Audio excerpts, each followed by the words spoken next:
নমস্কার, আমি পিয়াল সাহার মা।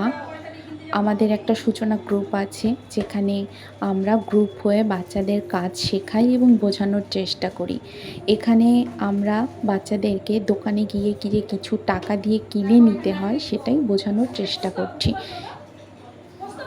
আমরা কিছুটা বাড়ি থেকে যদি বুঝিয়ে নিতে পারি, তাহলে দোকানে গিয়ে ওদের বুঝতে খুব সুবিধা হবে এবং আশেপাশের লোকজন এমনকি দোকানদারও বিরক্ত বোধ হবে না। সেই জন্য আমরা কিছুটা কাজ বাড়ি থেকে করছি। এখানে আমাদের বন্ধু মহুয়াকে আমরা দোকানদার বানিয়ে দিয়েছি এবং তার থেকে আমরা সবাই চিপস কিনে নিয়ে খাচ্ছি।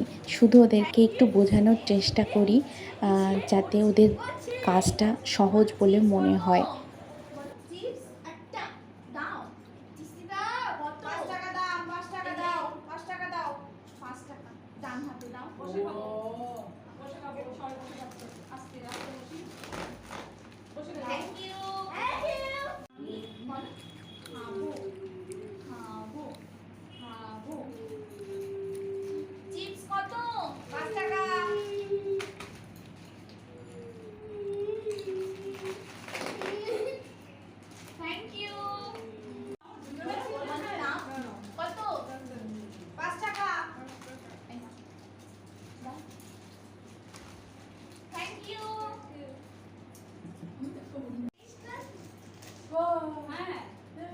কোথায় খাচ্ছে দেখি?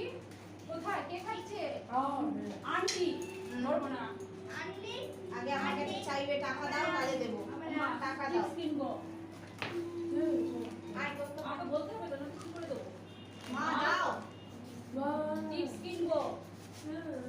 আচ্ছা নাও, টাকা দিয়ে আমরা চিপস পাঁচ কিনবো। টাকা দিতে হবে। জিজ্ঞেস করো কত? 5 টাকা করে। কত বললো? কত? তাহলে নাও, তোমার ব্যাগ থেকে 5 টাকা বার করো। আরে বাবা। 5 টাকা কই? একটা কিনবো। একটা, হ্যাঁ। বলো